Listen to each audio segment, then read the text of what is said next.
ఓం శ్రీమాత్రే నమః. సింహరాశి వారికి నవంబర్ 7, 8 తేదీల్లో జరిగేది ఇదే. ఈ సింహరాశి వారికి ఈ 2 రోజులు ఏం జరుగుతుంది, గ్రహాల ప్రభావం వీరిపై ఎలా ఉండబోతుంది, వీరి యొక్క శుభ అశుభ ఫలితాలు ఏ విధంగా ఉండబోతున్నాయో పూర్తి అంశాలను ఈ వీడియోలో పూర్తిగా తెలుసుకుందాం. సింహరాశి వారికి ఈ సమయంలో ఈ ఒక్క పరిహారం చేయడం వల్ల మీ జీవితంలో ఉన్న కష్టాలు, బాధలు, దరిద్రాలు, ఇబ్బందులు తొలగిపోతాయి. ఈ ఒక్క పరిహారం చేసి చూడండి. మీ జీవితంలో ఉన్న సమస్యలు తొలగిపోయి ఆర్థికంగా మీకు అభివృద్ధి మీరు పొందుతారు. మీ జీవితంలో కొత్త మార్పులు, కొత్త ఆరంభాలు మొదలు కాబోతున్నాయి.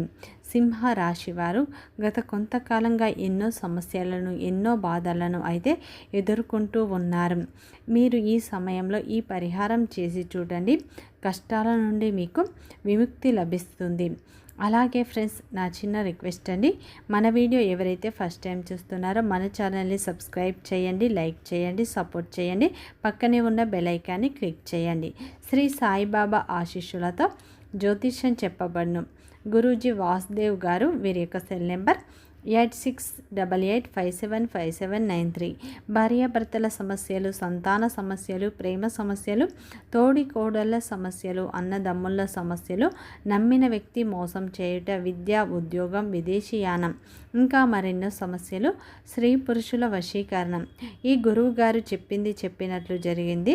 నమ్మకంతో ఒక్కసారి కాల్ చేయండి. అన్ని విషయాలు ఫోటో చూసి ఫోన్లో స్వయంగా పరిష్కారం చెప్పబడును.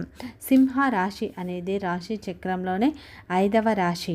మకా నక్షత్రం 1, 2, 3, 4 పాదాలు, పుబ్బ నక్షత్రం 1, 2, 3, 4 పాదాలు, ఉత్తర నక్షత్రం 1వ పాదంలో జన్మించిన వ్యక్తులందరినీ సింహ రాశి వ్యక్తులుగా పరిగణిస్తారు. ఈ రాశి యొక్క అధిపతి వచ్చేసి సూర్యుడు. అయితే సింహ రాశి వారికి నవంబర్ 7, 8 తేదీల్లో అయితే గ్రహాల అనుకూలత మిశ్రమ ఫలితాలనే ఇవ్వబోతుంది. ఈ సమయంలో మీరు ప్రయత్నాలు చేస్తే, కష్టపడితే మంచి ఫలితాన్ని మీరు పొందే అవకాశాలు ఉన్నాయి.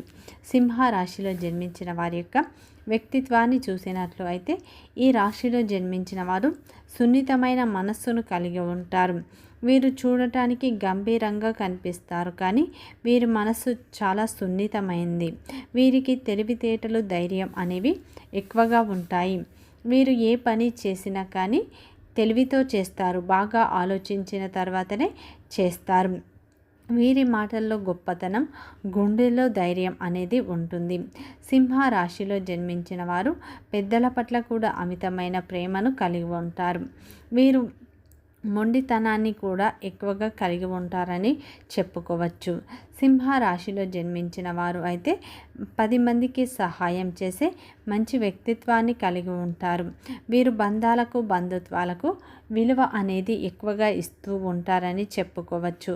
నా అనుకున్న వారి కోసం వీరు ఏదైనా చేస్తారు. వారికి ఎలాంటి ఆపద వచ్చినా కానీ సహాయం చేసే విషయంలో వీరు ముందుంటారని చెప్పుకోవచ్చు. ఈ సింహ రాశిలో జన్మించిన వారు మంచి క్రమశిక్షణను కలిగి ఉంటారు. ఆత్మాభిమానాన్ని వీరు ఎక్కువగా కలిగి ఉంటారు. వీరికి కోపం ఎంత ఉంటుందో ప్రేమ కూడా అంతే ఉంటుంది. ఈ రాశి వారు అందరినీ కలుపుకునే తత్వం వీరికి ఎక్కువగా ఉంటుంది. వీరు అందరితో కలిసిపోతారు, అందరితో ప్రేమగా మాట్లాడతారు. వీరు చాలా నిజాయితీ పరులు. ఏదైనా సరే ఉన్నది ఉన్నట్లుగానే మాట్లాడతారు. దానివల్ల వీరిని కొంతమంది ఇష్టపడుతూ ఉంటారు, ఇంకొంతమంది అయితే వీరి నుండి దూరం అయిపోతూ ఉంటారు.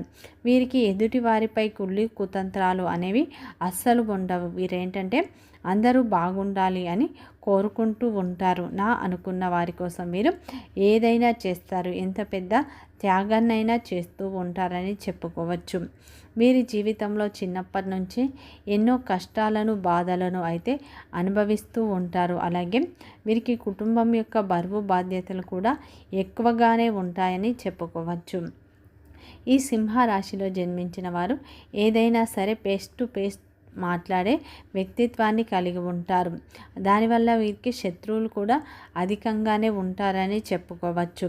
నా అనుకున్న వారి కోసం, నమ్మిన వారి కోసం వీరు ఏదైనా చేస్తారు. కుటుంబం పట్ల అమితమైన ప్రేమను కూడా వీరు కలిగి ఉంటారని చెప్పుకోవచ్చు.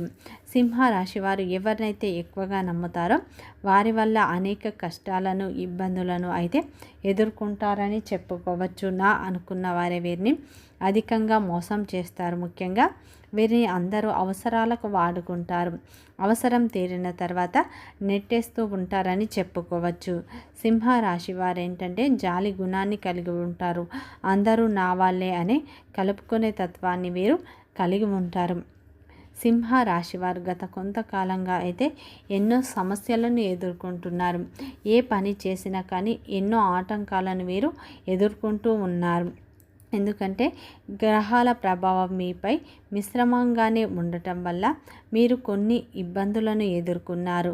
శని వల్ల మీరు కొన్ని ఇబ్బందులను, సమస్యలను అయితే గతంలో అయితే ఎదుర్కొన్నారని చెప్పుకోవచ్చు. అయితే ఈ సింహరాశిలో జన్మించి గ్రహాల అనుకూలత లేకపోవడం వల్ల మీరు అనేక సమస్యలను అయితే ఎదుర్కొంటూ ఉన్నారు. అయితే ఈ సమయంలో సింహరాశి వారు ఈ ఒక్క పరిహారం చేయండి. మంచి ఫలితాలను చూస్తారు. మీ జీవితంలో ఉన్న కష్టాలు, బాధలు తొలగిపోయి అదృష్టం మీ వెంటే ఉంటుందని చెప్పుకోవచ్చు. ఈ నవంబర్ 7, 8 తేదీల్లో ఈ ఒక్క పరిహారం చేసినట్లు అయితే మీ జీవితంలో ఉన్న సమస్యలు, దరిద్రాలు, కష్టాలు తొలగిపోతాయి. ఈ సమయంలో అయితే ఈ కార్తీక మాసం చాలా పవిత్రమైన మాసం. ఈ సమయంలో చేసే పూజలకు మంచి ఫలితం అనేది దక్కుతుంది. అలాగే ఈ సమయంలో అయితే మీరు ఈ ఒక్క పరిహారం చేయండి. మీ జీవితంలో ఉన్న కష్టాలు అయితే తొలగిపోతాయి. ఈ సమయంలో మీకు లక్ష్మీదేవి తోడుగా ఉండబోతుంది. పరమేశ్వరుని అనుగ్రహం కూడా మీపై ఎక్కువగా ఉండబోతుంది. ఈ 2 రోజుల్లో అయితే మీరు లక్ష్మీదేవిని, ఆ పరమేశ్వరుణ్ణి ఎక్కువగా ఆరాధించండి. అదేవిధంగా మీరు ఇంట్లో ఈ ఒక్క పరిహారం చేయండి. ఈ సింహరాశి వారు ఏంటంటే శనివారం రోజున అయితే ఈ ఒక్క పరిహారం చేయడం వల్ల మీ జీవితంలో కష్టాలు తొలగిపోయి అదృష్టం మీ వెంటే ఉంటుంది. మీరు ప్రతి శనివారం రోజు అయినా లేదా ఈ కార్తీక మాసంలో అయితే శనివారం రోజున వెంకటేశ్వర స్వామికి పూజ చేసుకోండి. ముందుగా ఉదయం లేవగానే తలస్నానం చేసి ఆ వెంకటేశ్వర స్వామి పటాన్ని బాగా శుభ్రం చేసుకోండి. దానికి మంచిగా గంధం, కుంకుమ బొట్లను పెట్టండి. అదేవిధంగా వెంకటేశ్వర స్వామికి ఎంతో ఇష్టమైన తులసి మాలను సమర్పించండి. స్వామికి ఇష్టమైన పువ్వులతో పూజ చేయండి. అదేవిధంగా వెంకటేశ్వర స్వామి పటం ముందు ఇలా దీపారాధన చేసుకోండి. ముందుగా 2 రాగి ప్రమిదలను తీసుకొని వెంకటేశ్వర స్వామి పటానికి 2 వైపులా పెట్టండి. దానిలో చలిమిడి దీపాన్ని పెట్టండి. చలిమిడి దీపం అంటే బియ్యం పిండితో చేసే దీపం. దానిలో ఆవు నెయ్యి వేసి 2 కుంభవత్తులు వేసి దీపారాధన చేయండి. అలాగే శంకు చక్రాలు అటువైపు ఇటువైపు పెట్టండి. మీ దగ్గర ఉంటే ఇలా పెట్టండి. లేదంటే మీరు కుంభవత్తులు వేసి 2 వైపులా దీపారాధన చేసుకోండి. అలాగే ఓం నమో వెంకటేశ్వరాయ నమః అనే మంత్రాన్ని మీకు 108 సార్లు అయినా 21 చదవండి. తర్వాత స్వామివారికి ఇష్టమైన ప్రసాదం పెట్టండి. లేదంటే చిన్న బెల్లం ముక్క అయినా నైవేద్యంగా పెట్టండి. అలాగే ఈ సమయంలో కార్తీక మాసంలో గోపూజ చేసుకుంటే మంచి ఫలితం లభిస్తుంది. గోవు చుట్టూ 5 ప్రదక్షిణాలు చేయండి. మంచి ఫలితం ఉంటుంది. అలాగే మీకున్న ప్రతి సమస్యకు పరిష్కారం కూడా లభిస్తుంది. మీ జీవితంలో ఉన్న కష్టాలు, బాధలు, దరిద్రాలు అన్నీ తొలగిపోతాయి. అప్పుల సమస్య నుండి కూడా మీకు విముక్తి లభిస్తుంది. ఈ ఒక్క పరిహారం చేయండి. మీ జీవితంలో కొత్త అధ్యయనం మొదలవుతుంది. వీడియో నచ్చితే లైక్ చేయండి, సబ్స్క్రైబ్ చేయండి.